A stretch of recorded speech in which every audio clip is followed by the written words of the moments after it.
Before even drinking your tea, sit in silence for 5 minutes. Let the silence greet you. At first, your thoughts will rebel, but eventually they will quiet. In that quiet, notice what arises. Some mornings you will see fear, other mornings gratitude, some mornings nothing at all, and this too is an answer. That not every day must carry a weight. The benefit of silence is that it cleanses. Just as the body needs water to wash away dirt, the mind needs silence to wash away noise. Without silence, wisdom cannot enter. Without silence, love cannot deepen. Without silence, your own energy cannot recover. Ask yourself now, what do I hear in silence that I miss in noise? This question alone, if carried daily, will slowly change the way you live. But silence is not only about listening inward. It is also about guarding what you allow to come in. Here begins the second discipline, guarding the gate of your heart. Imagine your heart as your home. Who do you allow to enter it? If you left your door open all day, strangers would wander in. Some might bring gifts, but others might bring dirt, chaos, or even harm. In the same way, every emotion that arises is like a visitor knocking at your door. Anger knocks loudly. Resentment pounds with impatience. Jealousy slips in quietly, pretending to be harmless. And joy too, gratitude, love, they knock softly, waiting to be invited. But many people live with no discipline at this gate. They let every visitor walk in freely. Soon, the home becomes overcrowded, noisy, and unlivable. Emotional discipline is learning to pause at the door. When anger comes, you do not immediately say, "Enter, stay, take over my house." You pause. You ask, "Do you deserve space here?" This does not mean denying your feelings. It means discerning them. Feelings will always arise. You cannot stop the weather outside, but you can choose whether to open your door in the storm. In this way, you remain master of your own house. I remember a man who once trained with us for a short while. He was quick to anger. If someone looked at him wrongly, he snapped. If his tea was served cold, he raised his voice. One day during practice, another student accidentally bumped into him. He erupted, shouting in the hall. I asked him, "Why do you give every emotion the right to command you? Who is the master? You or your anger?" He looked down and said, "It happens too fast. I cannot control it." I replied, "You cannot stop the knock at the door, but you can stop yourself from opening it." With time, he began to see that a pause of even one breath could save him from days of regret. Think of your own relationships. How often are they damaged not by what was felt, but by what was said in the heat of an uncontrolled emotion? A careless word, a sharp tone, an angry reaction. These open wounds that silence alone cannot heal. But with discipline, with the courage to pause, to breathe, to guard your heart, you prevent the wound before it begins. This is emotional maturity. It does not come from suppressing feelings, but from mastering the space between feeling and action. That small space is the gate, and guarding it is one of the most powerful skills you can ever develop. Consider this now. The next time anger knocks at your door, what will you do? Will you open the door without question? Or will you pause and decide if this visitor deserves to enter? The answer to this question may shape not only your peace, but the peace of those around you. Once you begin guarding the gate of your heart, something subtle happens.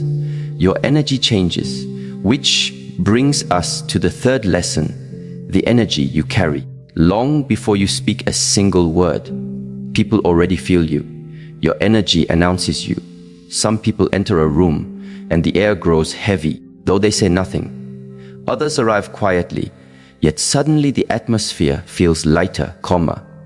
Have you noticed this? It is not magic. It is the result of the energy they carry inside. In Shaolin training, this truth is undeniable. A student who is restless inside disturbs the entire group, even without moving. His unsettled breath, his wandering focus, his impatience, they ripple outward. On the other hand, a student who is calm, centered, present, steadies the entire whole. His stillness radiates, and even the nervous become calmer in his presence. This is why we train not only the body, but also the energy within the body, because others will feel it long before they hear your words. In your life, think of the rooms you enter. What energy do you bring? Do you carry the chaos of your thoughts into your family? Do you bring the residue of anger from work into your home? Or do you bring peace, presence, steadiness? This matters more than you think. Words can deceive, but energy rarely lies. Children, especially, feel it immediately.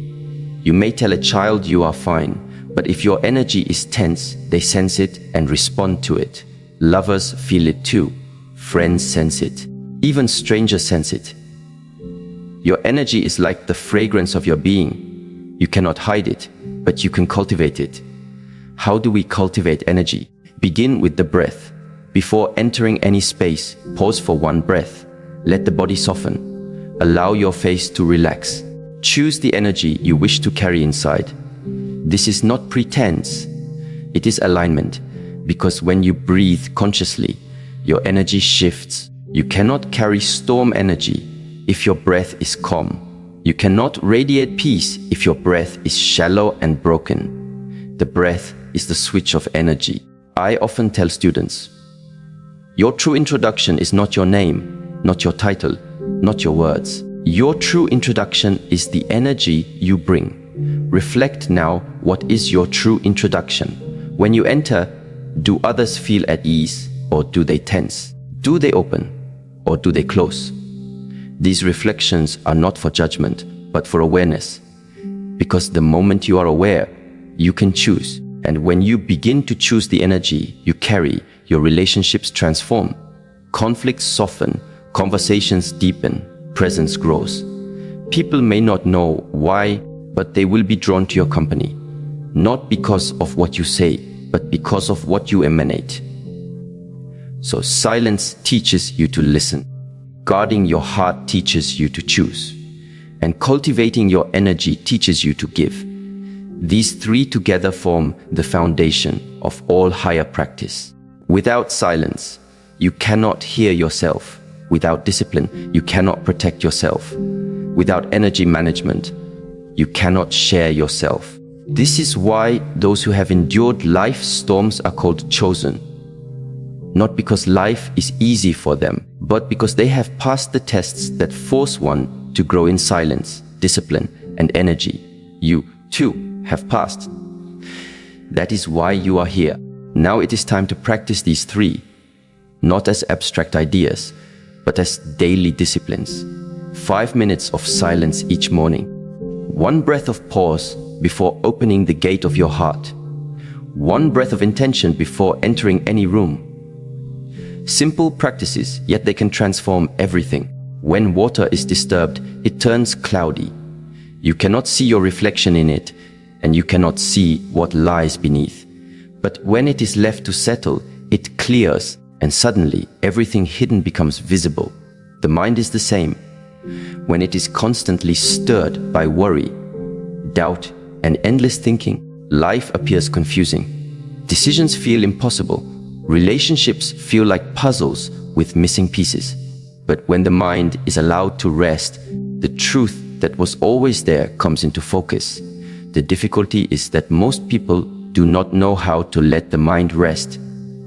They stir it endlessly, trying to force clarity by thinking harder, just as someone might stir muddy water, hoping it will clear faster. The more they stir, the cloudier it becomes. One student once came to me troubled by a decision he could not make. He had spent days and nights turning it over in his head, weighing every possibility, imagining every outcome. But the more he thought, the more confused he became. He asked me, "Master, how do I know the right choice?" I pointed to the pond outside our hall. The wind had just blown, and the surface was restless. I said, "Look now, can you see the bottom?" He shook his head. I told him, "Return in 1 hour." When he came back, the wind had stopped and the water was calm. He looked again and said, "Now I see clearly." I asked, "Did you do anything to make the water clear?" He said, "No. It became clear on its own when I stopped disturbing it." That was the answer he needed. Clarity of mind does not come from forcing. It comes from allowing. It comes from stepping back, breathing, letting the thoughts settle on their own. And when they settle, the right direction becomes visible. This is why in moments of confusion, it is wise not to rush. Instead of pushing harder, sit back. Instead of speaking quickly, breathe.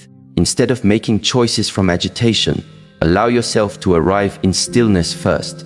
From stillness, decisions are guided not by fear, but by clarity. Think of this in your daily life. How often have you said something in the heat of confusion or acted when your thoughts were muddy, only to regret it later? And how often, when you waited, when you allowed the mind to calm, did the answer appear naturally? The practice is simple when confused. Stop stirring, take a walk, sit in silence, watch your breath, let your mind become like clear water. Then act. In relationships, this is especially powerful. Misunderstandings often happen because two people speak while their waters are stormy. But if even one person waits, breathes, and speaks from clarity, the conflict dissolves faster. And this leads us into the next wisdom harmony in 2 steps. Life is never walked alone. Every relationship, whether between parent and child, husband and wife, friends or colleagues, is like walking a path together. But often people forget this. One insists on walking too quickly, the other too slowly, and soon they are no longer walking together at all. True harmony is rhythm. It is balance. It is one step from you, one step from the other, again and again. If you only force your pace, you lose the other. If you only follow, you lose yourself. But if you move in rhythm, both arrive together, and the journey itself becomes beautiful.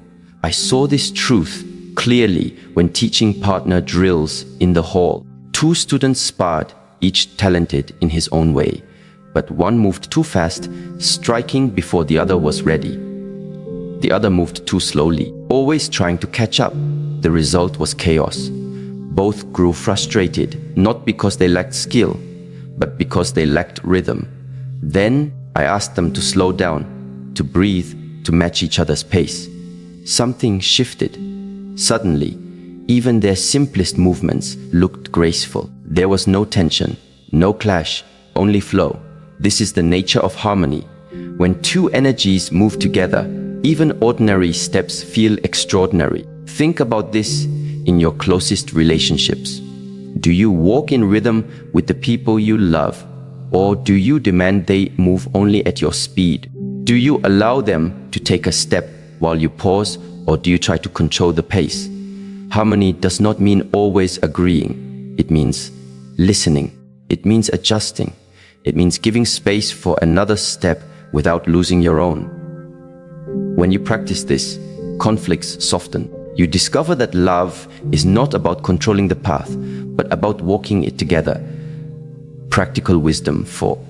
This is simple. In your next disagreement, before speaking, ask yourself, am I forcing my pace, or am I listening for rhythm? Sometimes the most loving thing you can do is to slow down and wait for the other to catch up.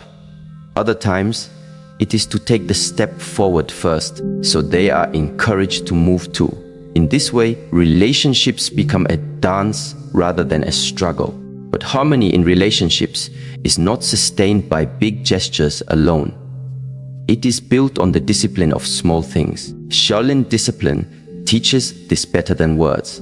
Students often expect greatness to come from great achievements, from big victories, from dramatic breakthroughs. But true discipline, the kind that transforms, is born in the smallest acts. Sweeping the hall each morning, folding the blanket with care, practicing a single movement 1,000 times. The broom teaches discipline as much as the staff. The act of tying one's shoes properly is as important as the strike of the fist. Because greatness is not built in sudden moments, but in the steady accumulation of small, mindful acts.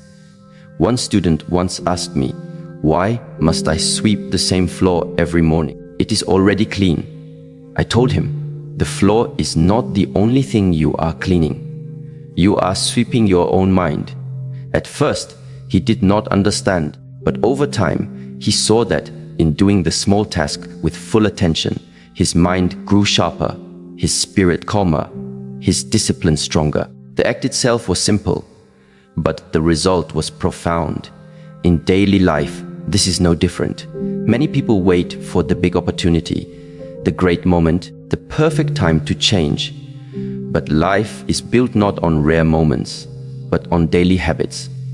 How you greet your partner in the morning, how you treat your body when no one is watching, how you handle small frustrations. These are the places where strength is formed. If you are careless in small things, you will be careless in greater things. If you are mindful in small things, you will carry mindfulness into all of life. Think of your relationships again. Do you show care only in big gestures, gifts, celebrations, promises, but neglect the daily acts? Or do you remember that love is built in the small things? A kind glance, a gentle touch, a thoughtful word, the discipline of consistency. The great strength of a bond is not tested in rare moments of crisis, but in daily acts of attention.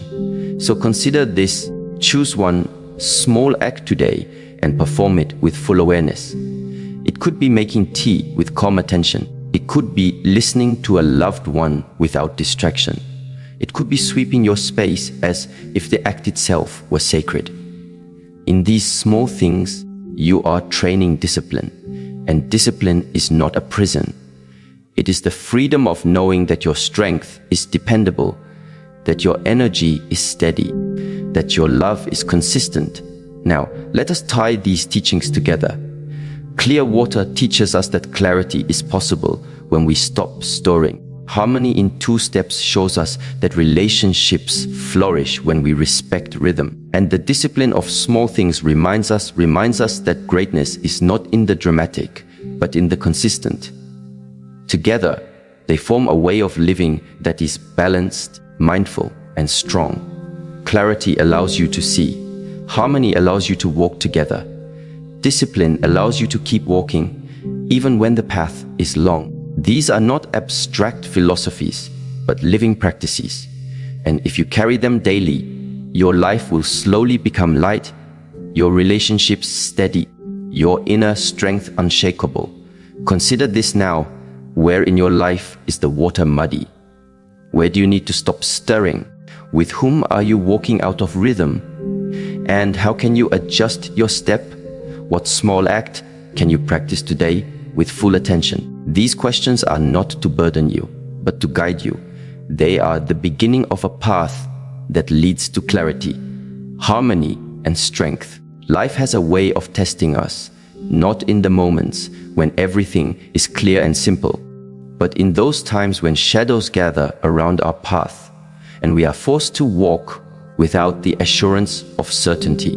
It is in those moments that Keynote 7 speaks to us most clearly, the power of stillness in the face of chaos. Many people think that action is always the solution, that movement equates to progress, that doing something, even if misguided, is better than doing nothing. But the truth is, stillness can be the most powerful force.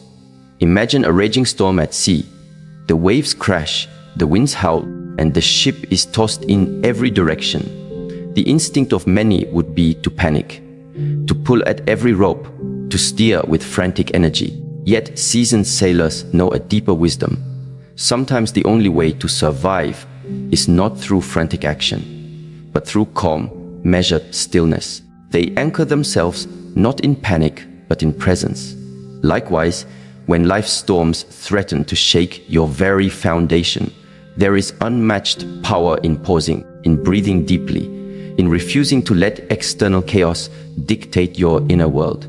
Stillness is not the absence of action, it is the mastery of response. The person who can stay still, who can allow the storm to pass without burning themselves out with frantic energy, gains an advantage over those who exhaust themselves fighting the uncontrollable. It is in stillness that clarity arrives. The mind, like a muddy glass of water, needs time for the sediment to settle so that the water becomes clear. When you are still, when you resist the urge to force outcomes, you create the space for truth to emerge. The world around you may scream for immediate action, for reactive behavior, but stillness reminds you that not every battle requires your immediate sword. Sometimes the strongest warrior is the one who can remain seated in the middle of chaos, unshaken, observing, waiting for the right moment. This is the art of discipline, the art of conserving your energy for the battles that truly matter, not scattering it on every fleeting challenge. As this wisdom takes root in your life, Keynote 8 emerges naturally. The truth that the company you keep shapes the direction of your life. For stillness is not just an internal practice. It is also affected by your external environment. You cannot maintain stillness in a room full of chaos. The voices, the attitudes, the energies of those around you seep into your being like water into soil. If you surround yourself with those who complain, who gossip, who live in constant noise, you will find your stillness stolen before you even realize it. But if you walk with those who value silence, who think before they act, who breathe deeply before they speak, their energy becomes a mirror to your own inner calm. It is a universal law. Your associations shape your direction. No matter how strong you think you are, the people you allow close to you have the power to elevate you or drain you. And the tragedy is that most people never stop to evaluate their circle. They tolerate energies that poison their minds, voices that weaken their spirit, companions who keep them bound to cycles of mediocrity. If you want to grow, you must be ruthless about the soil in which you plant yourself. Just as a gardener does not blame the flower for failing to bloom in poor soil, you cannot blame yourself for withering in the wrong environment. Growth requires nourishment, and nourishment comes from the company you keep. The strong recognize this and choose wisely. They do not keep people in their lives simply because of history, obligation, or fear of loneliness. They ask a deeper question. Does this person bring light into my life or darkness? Do they push me towards my higher self or pull me down into pettiness and despair? It is not about judgment, but about alignment. Not everyone can walk with you to the mountain top.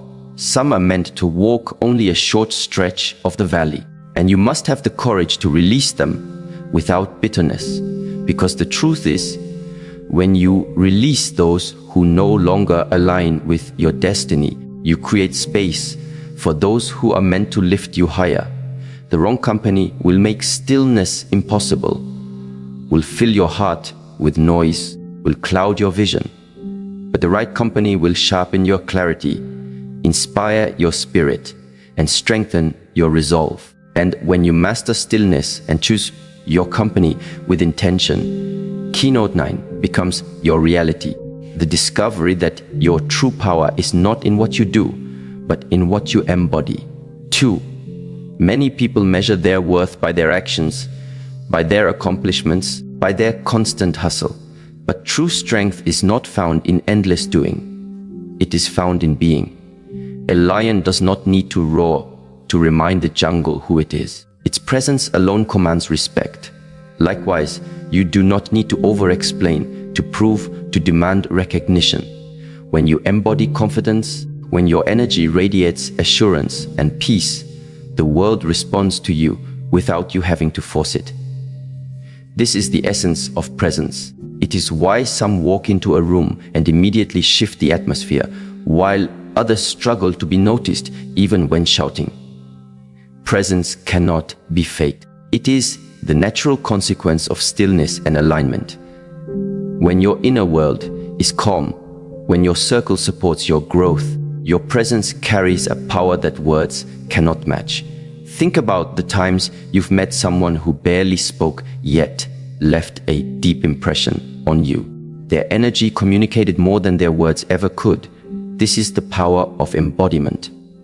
When you embody truth, when you embody self, respect, when you embody peace, you do not need to convince anyone of who you are. They feel it. They sense it. They respond to it. And this is where many people go wrong. They try to manufacture respect, to demand loyalty, to perform confidence. But performance always cracks under pressure. Embodiment, on the other hand, remains unshaken. It is not something you put on and take off. It is who you are. And the beautiful truth is this: when you embody peace, confidence, and authenticity, you attract people and opportunities that align with your essence. The right doors open because your presence carries the key. The wrong doors close because your energy no longer resonates with them. Life then becomes less about chasing and more about attracting. Less about striving and more about allowing. Less about proving and more about simply being. Stillness gives you the clarity. Choosing your company gives you the environment. Embodiment gives you the power. These three truths, woven together, create a foundation that no storm can shake, no betrayal can weaken, no season of difficulty can uproot. You become like a tree planted deeply by the rivers of wisdom, unmovable yet always growing, silent yet always strong. And those who encounter you will feel the difference. Not because you told them who you are, but because you embodied it in every step, every breath, every choice. There comes a time when a person must face the truth about themselves, about others, and about the way the world actually works. Many people spend years chasing shadows, chasing approval, and chasing validation from those who were never meant to give it. And in the chase, they forget their own essence.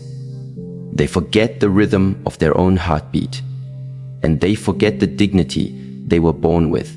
If you want to live without being defeated by people, if you want to walk with an energy that no insult can pierce, then you must learn how to walk alone without feeling lonely, how to hold your silence when your silence is heavier than words, and how to choose what deserves your energy and what does not.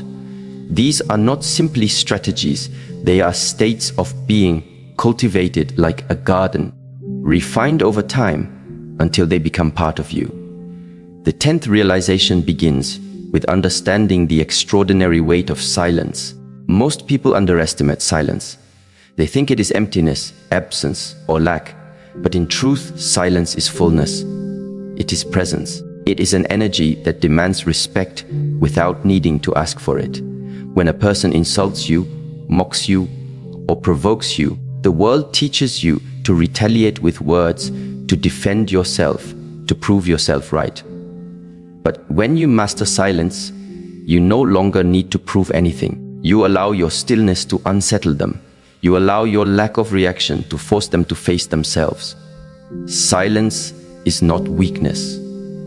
It is controlled strength. It is choosing not to give them the food they crave, the reaction that validates their attempt to harm you. Think about it when a person shouts at you. Their power exists only if you respond with equal fire.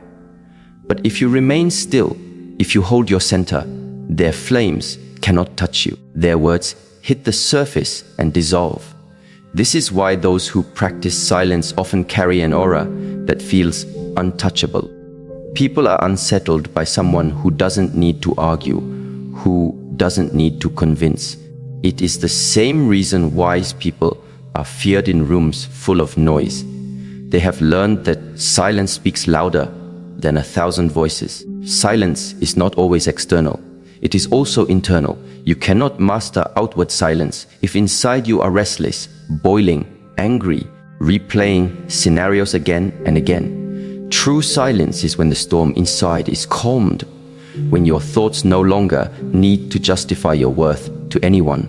That is when insults bounce off, because deep down you already know who you are.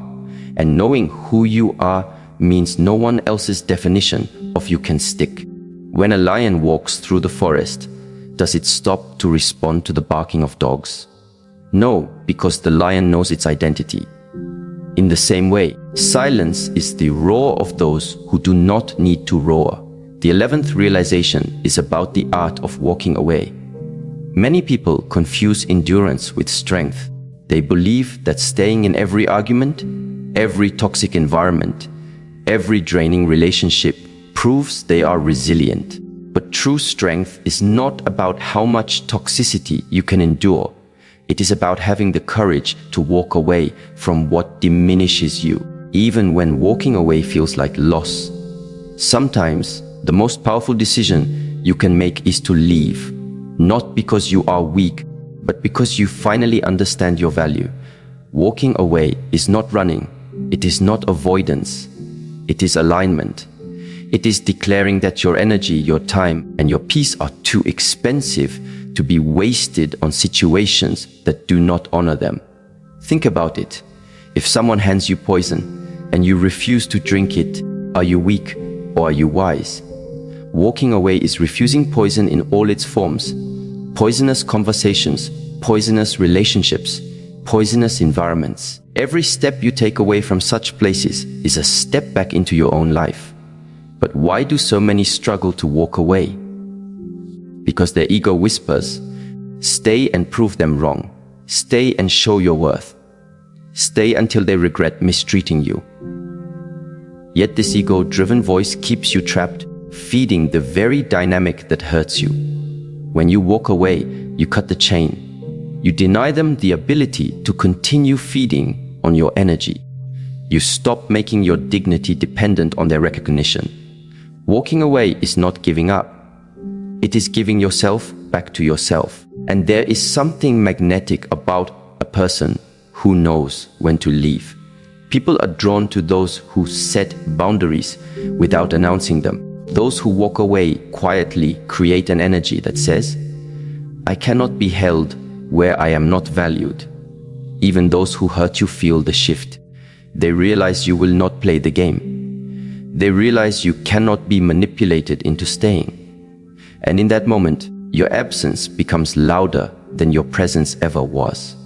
The 12th realization is perhaps the hardest T, knowing what is worthy of your energy and what is not. Human beings have limited energy. Every day, you are given a certain amount of attention, focus, and emotional fuel. Where you direct it determines the quality of your life. But most people scatter it everywhere.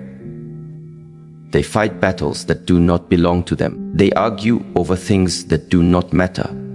They exhaust themselves trying to win approval from those who were never meant to see them. This is why they feel tired, not because life is too heavy, but because they carry too many unnecessary weights. Discerning where to invest your energy requires wisdom. Not every invitation deserves your acceptance. Not every insult deserves your reply. Not every argument deserves your participation. You must ask yourself, does this situation bring me closer to peace, or does it drag me further into chaos? Does this person contribute to my growth, or do they drain me? If the answer is the latter, then why continue pouring your energy into it? It is like watering dead plants while living ones around you thirst. People often say, but if I don't respond, they'll think they won.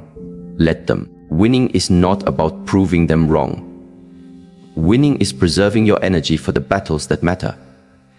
If you waste your strength fighting every petty conflict, you will have nothing left when the real challenges come.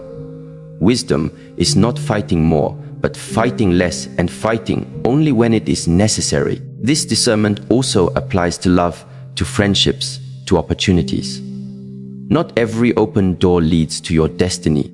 Not every hand that reaches out deserves to hold yours. If you invest your energy recklessly, you will live in a constant state of depletion. But when you learn to withdraw from what drains you and invest in what nourishes you, your life begins to expand. You feel lighter, freer, more alive, because your energy flows only where it multiplies, not where it is wasted. So when you combine these three truths, silence, walking away, and discerning what deserves your energy, you step into a level of power most people never reach. You no longer live reactive to the world. You live responsive to your own center.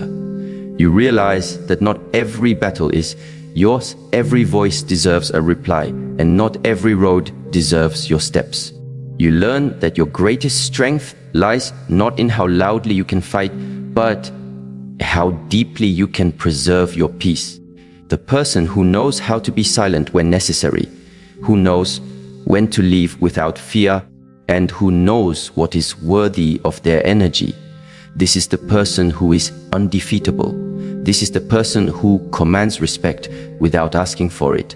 This is the person who walks through life with a lightness that others can feel, because they are no longer enslaved by the need to prove, to explain, to be understood.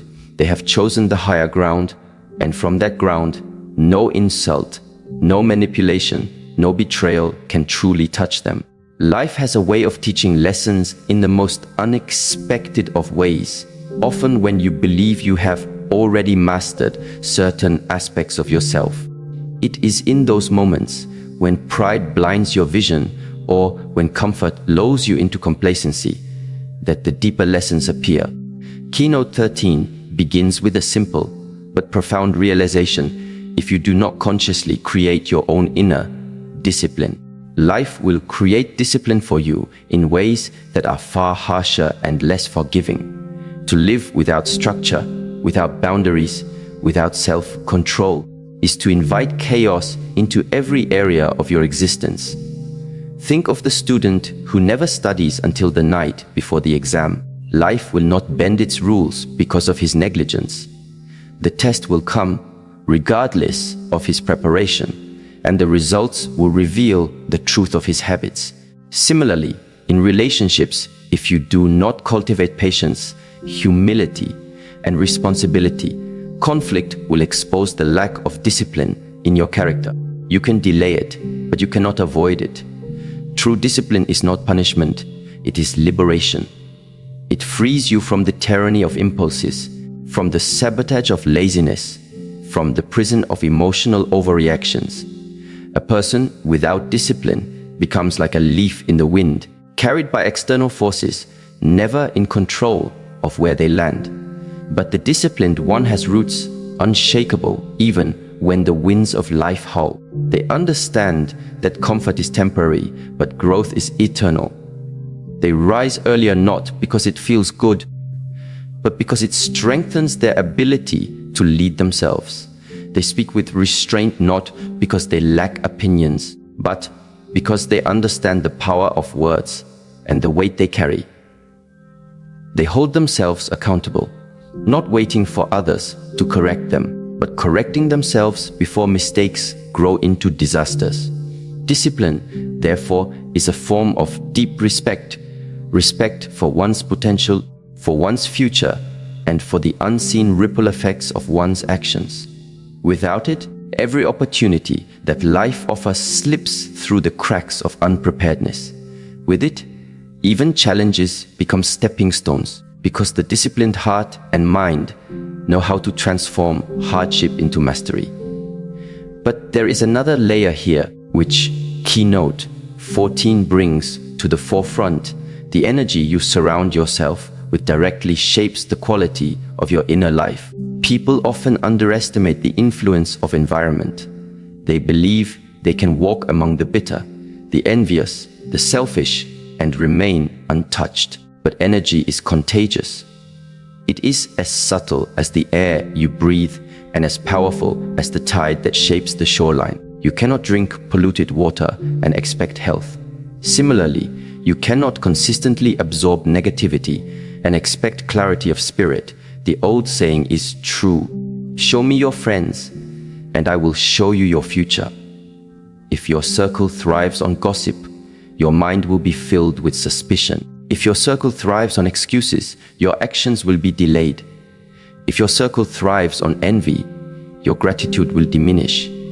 And yet, If your circle thrives on vision, discipline, and integrity, your character will rise to match it. Imagine walking into a room where everyone is deeply committed to self-growth, where conversations challenge you, where excellence is the standard and mediocrity is gently but firmly rejected. In such an environment, you cannot help but grow.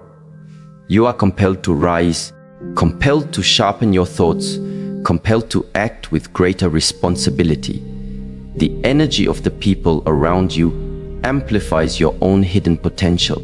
This is why protecting your environment is not selfish, it is wise. It is not about rejecting others with disdain, but about carefully choosing where you invest your emotional and spiritual energy. Even a single person who carries light can elevate the mood of an entire room, and likewise, a single toxic presence can drain life out of you if you are not vigilant. To choose wisely whom you allow near your soul is an act of both love and discipline. When you protect your space, you protect your future. When you align with those who honor truth, you strengthen your own ability to honor it. And when you courageously walk away from those who poison your spirit, you declare that your destiny is too precious to be wasted on the smallness of envy, drama, or deceit. This naturally leads us into keynote 15, the undeniable truth that silence is one of the greatest strengths you can develop. Silence is not weakness. It is not surrender. Silence is the language of power because it resists the need for validation, resists the temptation of meaningless arguments, and creates space for clarity. In a world that is loud, where everyone feels compelled to voice their opinion, silence stands out as a mark of self-mastery. People expect you to react, to defend yourself, to explain yourself, to argue back. But when you choose silence, you reclaim control. You refuse to be pulled into battles that do not serve your growth. You refuse to waste energy proving yourself to those committed to misunderstanding you. Silence protects your energy, but it also unsettles those who seek to control you. Why? Because silence cannot be manipulated. It does not give away your fears or your strategies. It forces others to face themselves without your words to distract them. Consider this: when a person insults you, they are handing you an invitation to chaos. If you accept, you lower yourself to their level. But when you remain silent, you deny them the victory of seeing you rattled. You maintain your dignity. You demonstrate that their words cannot dictate your emotional state. This is not passive, it is active mastery. Silence also creates room for deep listening, and listening is one of the greatest strengths a human being can cultivate. In silence, you observe what others miss. You catch details, inconsistencies, truths hidden between the lines. While others speak endlessly, you are absorbing, analyzing, understanding.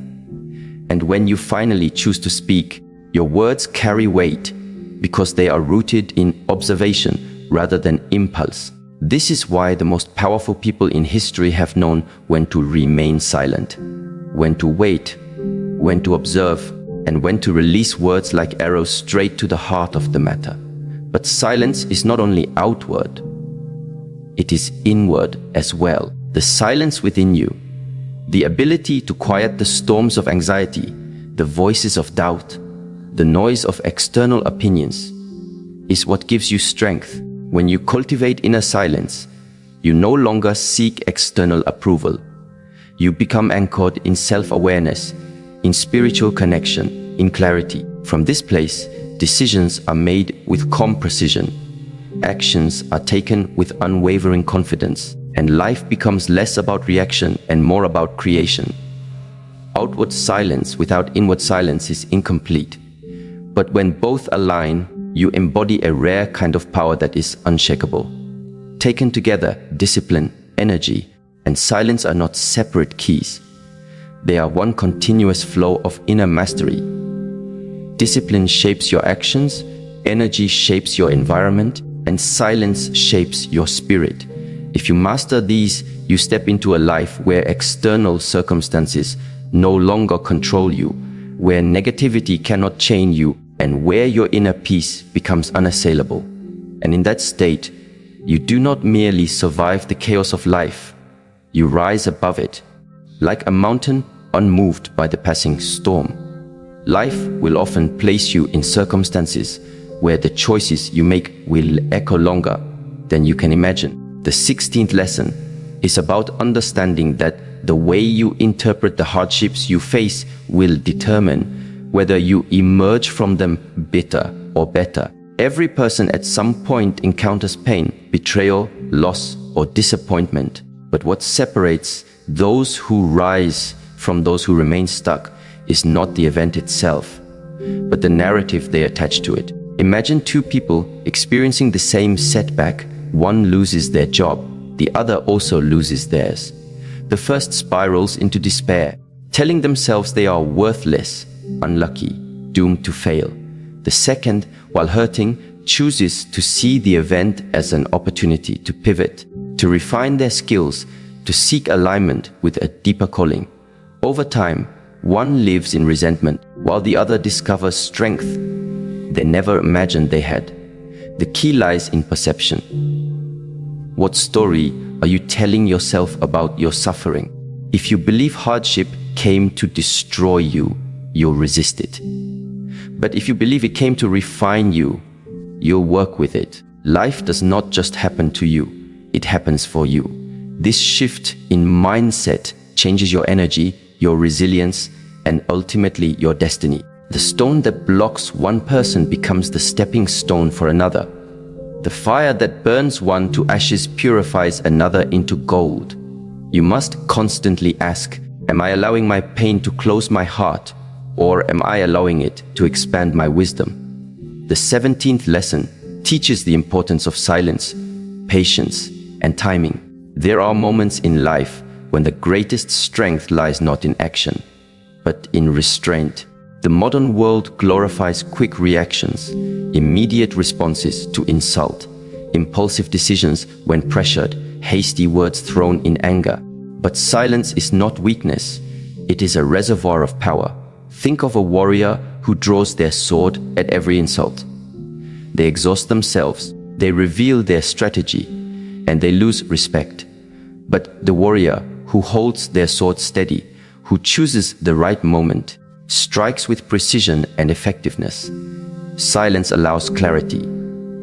When you refrain from reacting in the heat of the moment, you give space for truth to surface, for emotions to settle, for wisdom to speak. Patience is the ability to endure without complaint, to trust the unfolding of life's timing even when you cannot see the full picture. Too many people destroy blessings by rushing them. They dig up the seed before it sprouts, frustrated that it hasn't yet grown, not realizing that growth was already happening beneath the surface. Life's rewards are not delivered on demand, they ripen when you are ready. Timing is everything. A fruit eaten too early is bitter. Eaten at the right time, it is sweet. In relationships, in business, in self-development, the ability to wait, to discern the right season, to resist the urge of instant gratification. This is what separates the wise from the foolish. When life seems silent, it is not always absent. Sometimes silence is the preparation. Sometimes waiting is the strategy. The ocean looks calm on the surface, but beneath, currents are moving powerfully. In the same way, your life may seem stagnant in moments of waiting, but hidden shifts are aligning. Trust that silence does not mean stagnation, and patience is not passivity. They are tools of mastery. The 18th lesson is perhaps one of the most challenging, but also the most liberating: letting go of control. Humans cling to certainty because uncertainty terrifies us. We want to control outcomes, control people, control the future. But the harder you grip, the more you realize that control is an illusion. You cannot dictate how others will act. You cannot bend reality to your expectations, and you cannot stop change. Yet the paradox is that true power comes from surrender. To surrender is not to give up. It is to release the illusion that you are the master of every detail. It is to do your best with full effort, but to release attachment to results. Imagine holding a bird in your hands, grip it too tightly and you harm it. Hold it too loosely and it flies away. But hold it with balance and it stays by choice. Life is the same.